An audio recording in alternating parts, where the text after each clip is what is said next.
Hey, I'm Decathlon Gamer. Welcome back to Draft Day Sports College Basketball, and this is episode number 17. We are midway through season number 3.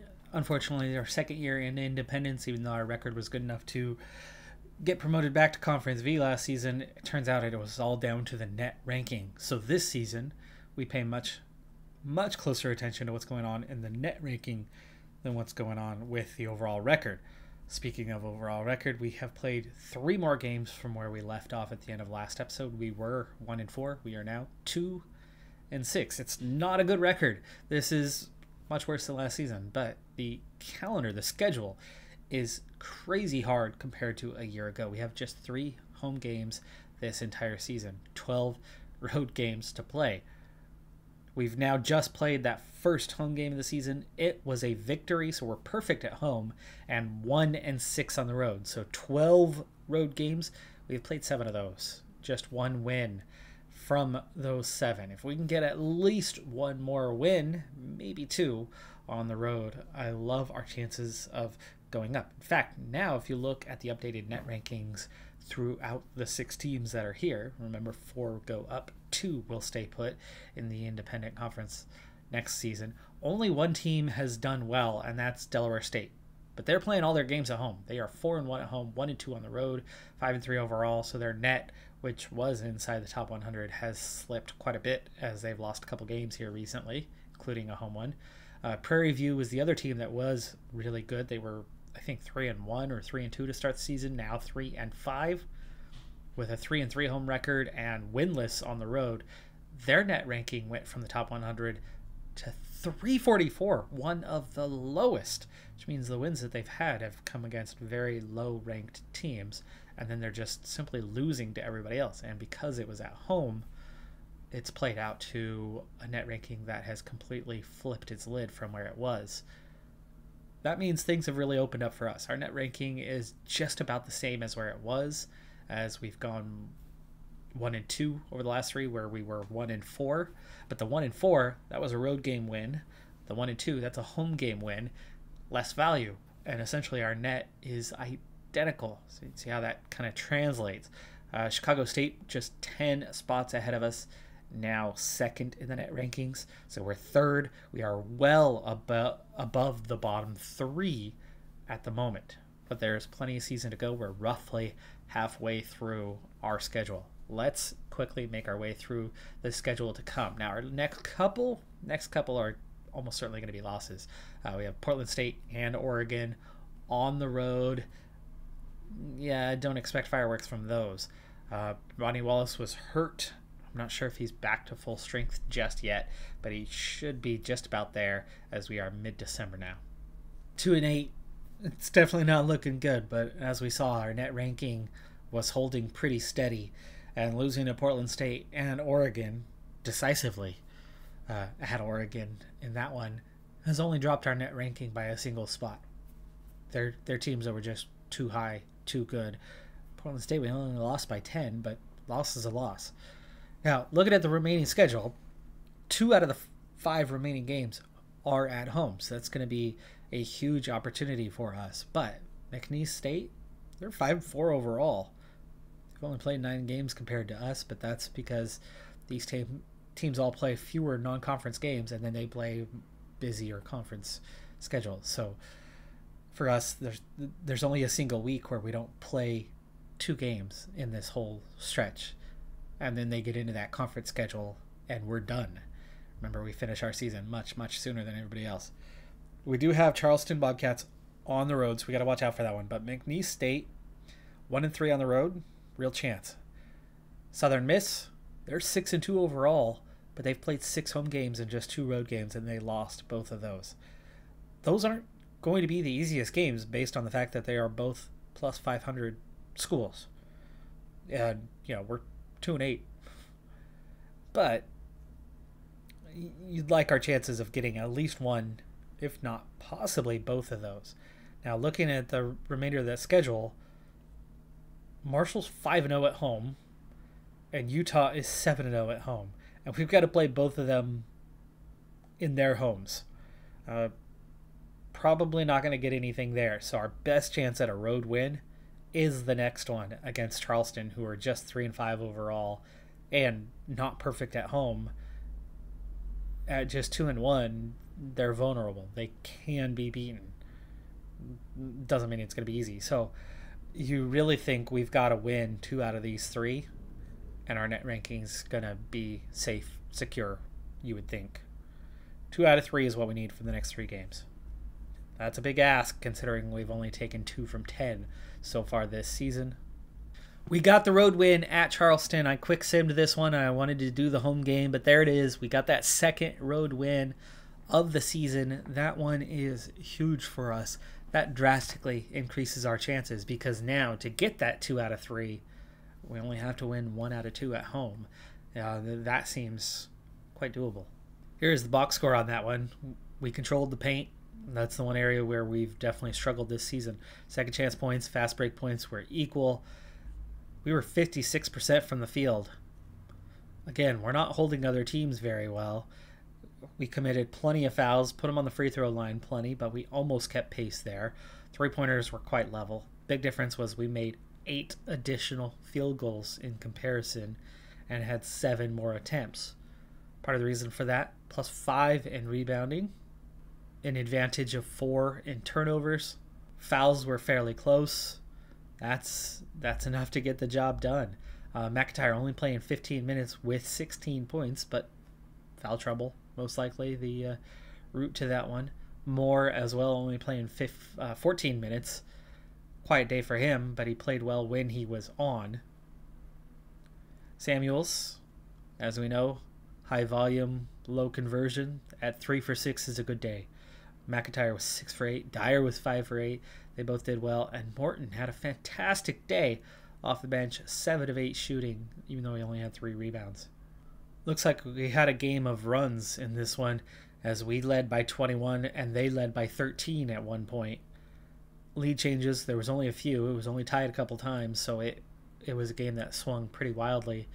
Halftime score was about level. It looks like they might have had that first half lead, assuming of 13, and then we battled back to within 1 point by halftime, and then second half went out and controlled with a 13-point advantage, with our scoring going up and our defense playing a lot better in the second half than it did in the first.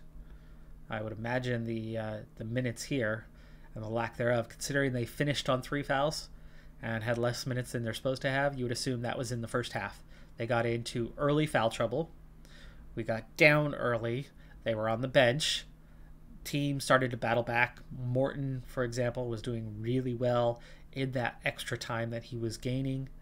We battled back. Second half, we were back with our starters out there. This time around, they didn't see foul trouble, and we were able to, with our best 6 players getting the bulk of the minutes in the second half, we were in a much better condition to control that second half. I would imagine some of those free throws coming back to where we were almost equal on free throws. I wouldn't be surprised if quite a few of those free throws came in the later minutes. McIntyre, Dyer, Davis all getting to the line late. That's probably, late fourth quarter putting the thing away. We got up to 21 and they battled back, so they had closed that gap down. We only won by 11, so I would imagine we actually started the second half in blowout fashion and very quickly went from down by 1 point to up by 21 before they then battled back, and then we put it away in the final minutes. And there you go. We got that home win against McNeese State. We got 100 points in a game for the first time as a team over these 3 years. But there is those 2 wins we needed. We still have 1 to spare. You can see the score was level at half. 10-point advantage in the second half. Other than Moore, really good balanced scoring from the team. Dyer just 6 of 13 shooting, but Wallace 7 of 11. Samuels not going crazy with his shots today. Davis doing really good off the bench. DePina having his career best day at a +21. It looks like that's your player of the game. No, Wade Dyer is 7 assists to go with his 18 points, but for me, I would put it on DePina. 15 points in just 14 minutes.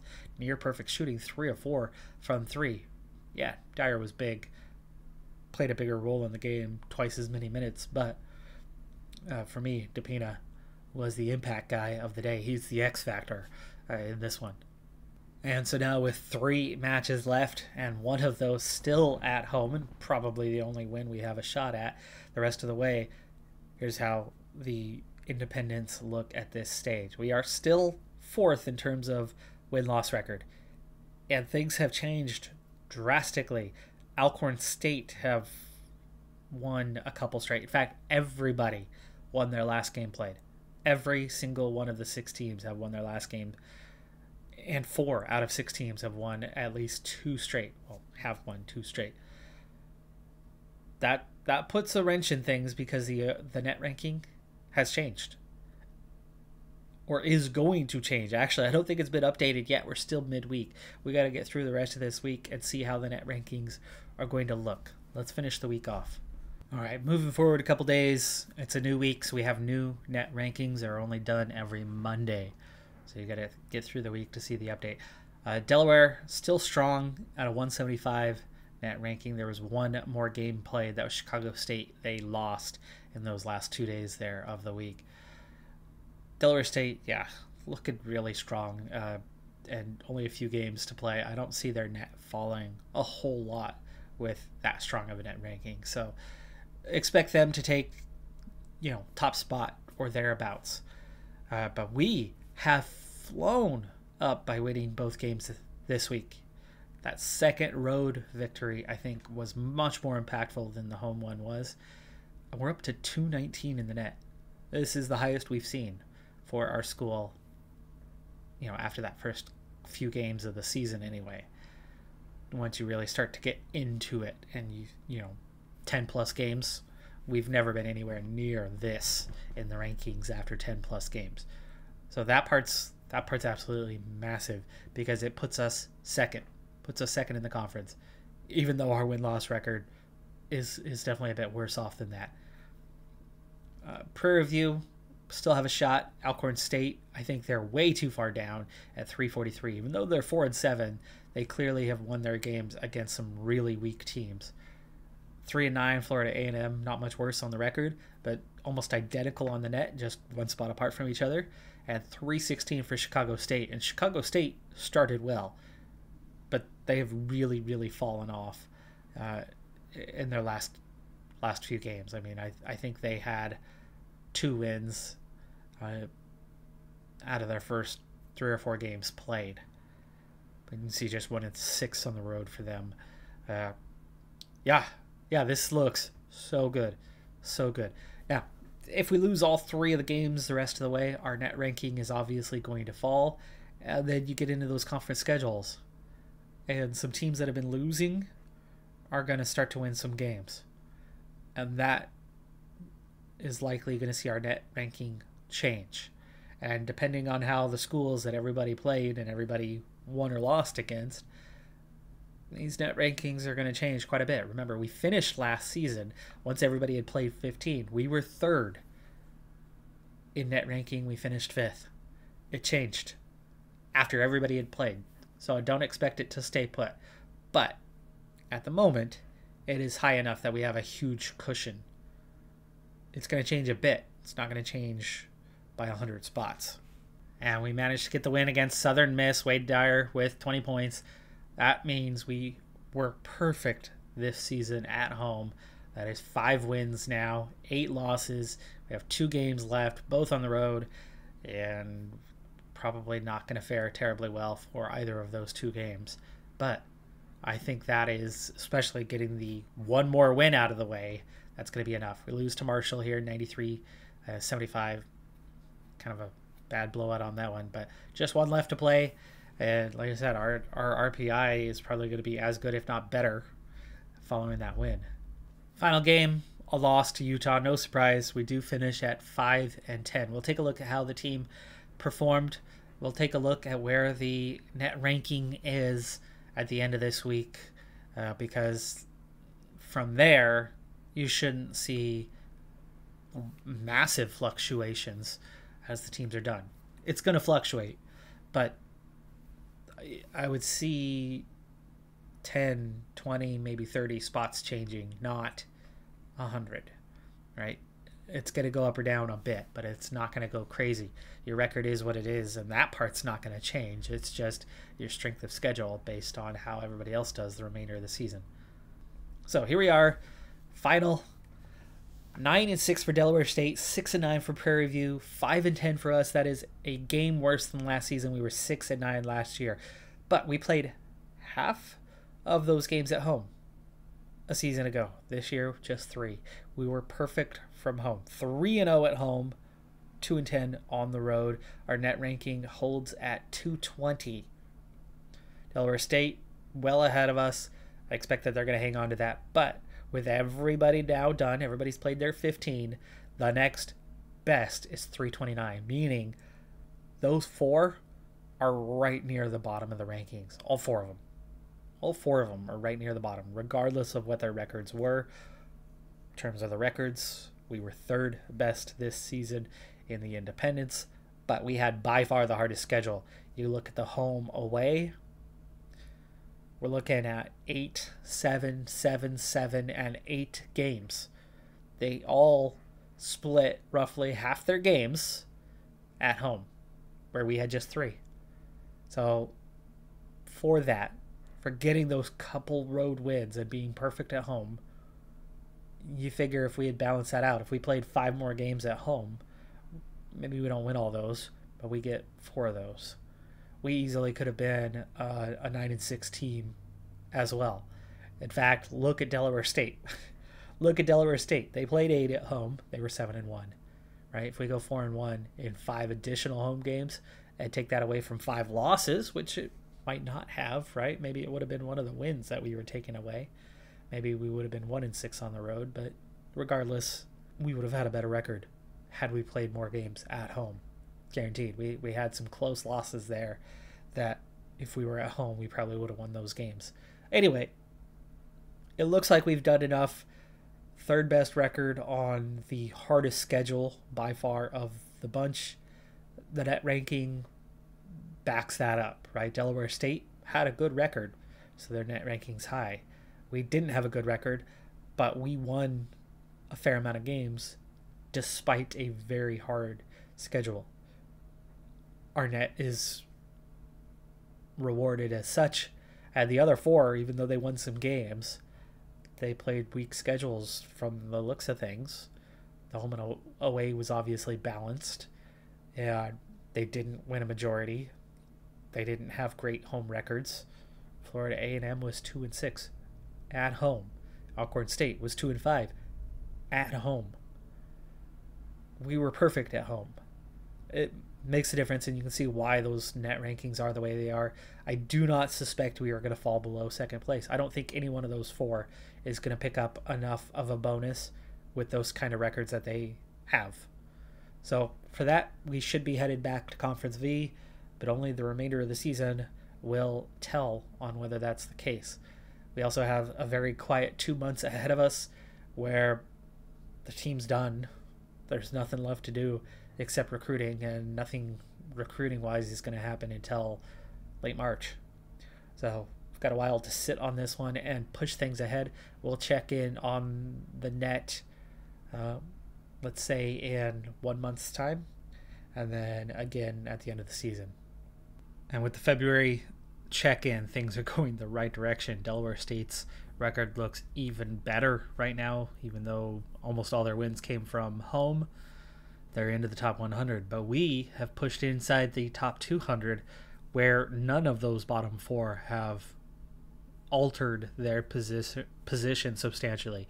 So the big key here was, even though we were 1 game worse than a season ago, we clearly were a much, much better team this year than last year. So the transfer portal was that big difference. We went out and got a couple players, not all 3, but a couple players that were much better than the group that we got a year prior.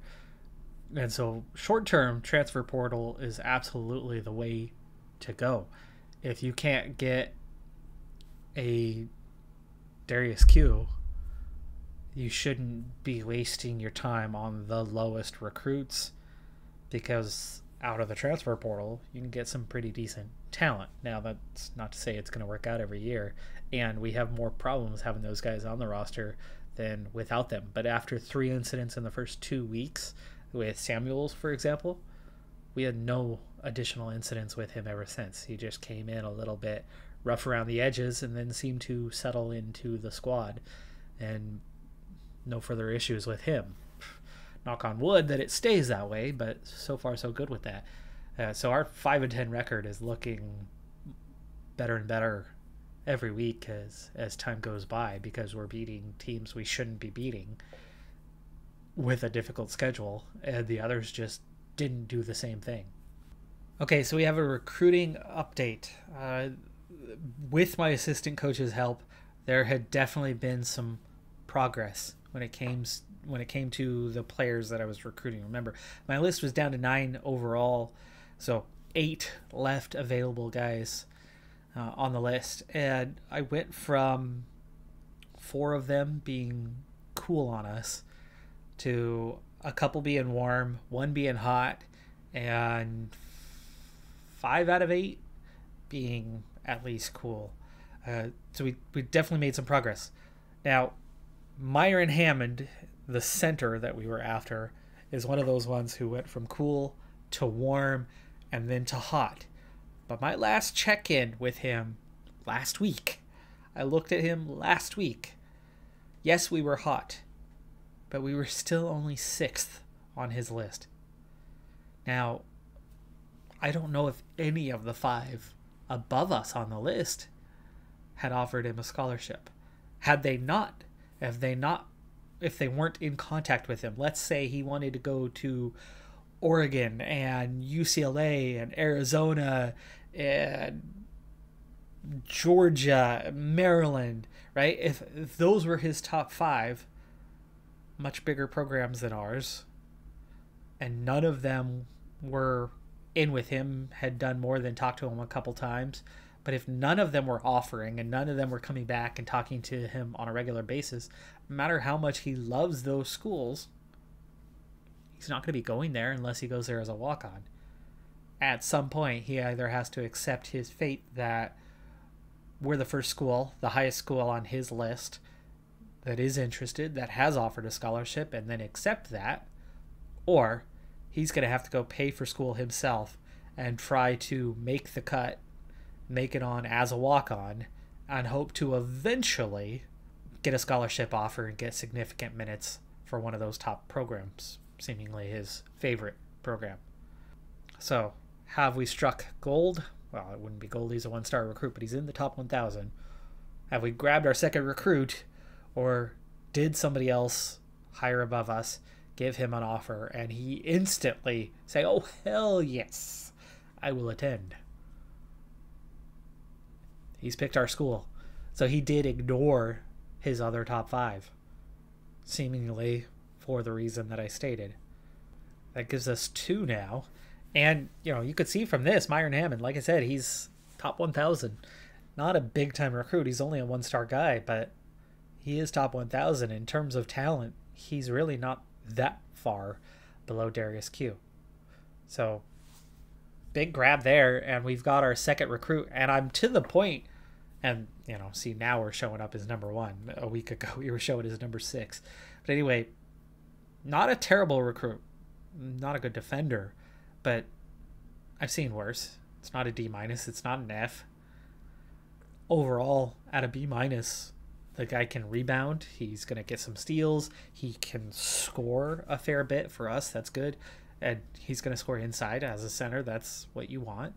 For a center, he's got at least some athleticism. He's not terrible. He's going to pass the ball decently well. He's not going to be a good ball handler, but how many centers are? Modern game, more and more of them. Anybody's got to handle the ball, right? Days of old.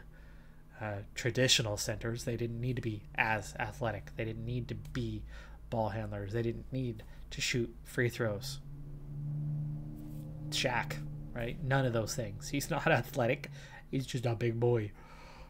He wasn't a great defender, per se. Anyway, somebody capable of scoring 14 points a game in high school, some rebounds, decent amount of assists considering the position he plays, meaning when a double comes to him, he seems to do a good job of finding the open man. You can see the three guys that are warm down near the bottom of the list. Outside of Jason Brown as a maybe target, and that was more of a backup to Hammond, as he is also a center.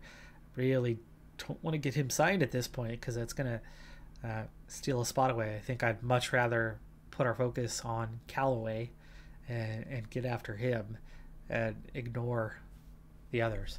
The new recruit ranks, well, let's check in on that one in a week to see. I don't know if that updates instantly. 2 recruits versus 6. Chicago State has 6 commits. 5 of them are 1-star, just a single 2-star recruit. You can see we are miles ahead of everybody else in terms of our best recruit being an impact guy. Only 2 recruits coming in, but with a 7.3, we are quite a bit ahead of everybody else. I mean, we're well over halfway to Chicago State's points value, and they have 6 recruits. We have 2. We have a third of the number, well over half the value. And the regular season is in the books with a net of 164. Yes, we are very, very secure in that second place at this point. We are not going up. We're not going down from this spot, meaning we are absolutely, regardless of what happens with the end of season tournaments, we are headed back to Conference V. So that is massive for this season. That is goal accomplished, and I think we're looking good for next season. Let's go ahead and take a look at how the team performed. Let's break that down. Raw stats, Wade Dyer was the lead scorer, but no one averaged more than 10 points a game. That's how difficult scoring is for us right now. I'm hoping Darius Q is going to be a real answer to that next season, as he seems to be a better scorer than any of the guys we have. Wesley Samuels should be a better scorer than he is, but because of his, 39% field goal percentage that he had this season, he missed out on a lot of opportunities to convert that. He ultimately should have been a 10 or 11 point a night kind of guy, but at 8.8, he still contributed. He had the most field goal attempts per night, 7.9, just only made 3.1 of those. So that field goal percentage definitely a factor. We are going to miss Rodney Wallace, come next season, as he was getting 25 minutes a night. He was making a decent amount of his shots, 45%. While he's not a big time scorer by any means, the rebounding is going to hurt. He's getting 5 rebounds a night. We need to replace that. But you could also see that he was leading the way in terms of personal fouls, 3.2 fouls per night. We're not going to miss that. Corey Moore and Joey Davis also committing a lot of fouls. Chris Morton off the bench committing a lot of fouls. So a lot of our guys who are pretty poor in defense are seniors. Maybe we'll be better in that department come next season, and we'll see the numbers improve in that department, because a lot of the losses that we incurred over, really the first 3 seasons were the times where we could not keep ourselves out of foul trouble. When we got in foul trouble, we got down. Whether we had a lead, whether it was close, the other team would pull away late based on that. But our overall capability of winning games was a lot better this season, which is why we won all 3 of those home games, and why we were able to get a couple very important road wins, which is why that net ranking is so good. Wade Dyer was the best at scoring when it came to 3-pointers, 1.7 per game made on almost 43% from the field. So that's a good mark. I mean, that is definitely a good mark. That's where you want to be. 43% kind of plus is the standard, the gold standard. It's about average for the NBA. So having somebody scoring at that rate at our level is pretty dang good. Corey Moore doing a decent job in that second role, 41%, not quite as good, not scoring as much, but even at 7.8 points per game, Corey Moore wasn't that far off from everybody else. He was very inconsistent, though, which is why his average minutes are a bit lower than the other guys. It's not just that he was expected to play a couple minutes less per night. He would often get in early foul trouble and then kind of sort it out. His personal fouls, 2.3, not that bad, but he was the weakest link in our starting 5, and it would show. He was a decent catch and shoot kind of guy. Did okay with that department. Didn't turn the ball over a whole lot. But he was one of those ones that saw foul trouble a bit more often than you'd like. But there's Depina, number 4 on the list, getting about a 3-pointer per night, 6.9 points per game. 32% from 3 is not great, but it's okay. It's tolerable. And overall, he's actually the first player on this list whose also overall field goal percentage is pretty high. 2.7 out of 5.1 per game at 53%. So he is a pretty good shooter. And when his minutes increase, presumably with Corey Moore gone, if he takes over, or just have his minutes increase, he could be one of our top scorers come next season. So some good look into some key stats from the group this year. And I like our chances next year. I mean, we do have a number of seniors going out, and Rodney Wallace will obviously be missed. But quite a few of those guys are going to be pretty easily replaced. And Darius Q, obviously the biggest recruit we've had through 3 years, is going to be a big help. For the sake of time, I've gone straight through the tournament. And here's where things stand. Iowa State was the number 1 seed in the Raleigh region, but they ended up losing to number 2 seed Notre Dame. Notre Dame making it to the Final Four. Lexington region, Arizona knocked off in the second round, and it was Syracuse, the 5 seed, knocking off Wichita State, the 6 seed. So surprise lower ranked matchup there in that region. Dallas, West DC. Now I think West DC is Georgetown, but I have not verified that yet, so I have not updated it here. I bit by bit, I keep adding another half dozen teams every couple episodes, getting them properly labeled. I think West DC is Georgetown, but anyway, they do make the Final Four as the 1 seed, getting through. They had one help in 12-13 making it to that round. We've seen a couple of those upsets along the way. In the Denver region, it's Temple who gets to the regional final, but it's a loss to West Virginia, so West Virginia making it through. And then in the finals themselves, Notre Dame beats Syracuse. West DC, aka Georgetown, beats West Virginia. And in the championship game, it is that same, like I said, I believe Georgetown, who won 81-69 over Notre Dame. Notre Dame's actually one of those ones that I just fixed. They are labeled as South Bend here in this game. All right, folks, well, we've reached the end of this season. Now I have 1 week of contact left, but there's only one player that I'm interested in signing still, and he's not interested in us. So I think we're going to be heading right into the transfer portal to open the next episode, but that's going to do it for this one. I'm Decathlon Gamer. Like, comment, subscribe, and I'll see you next time. Have a good one. Be safe out there. Bye for now.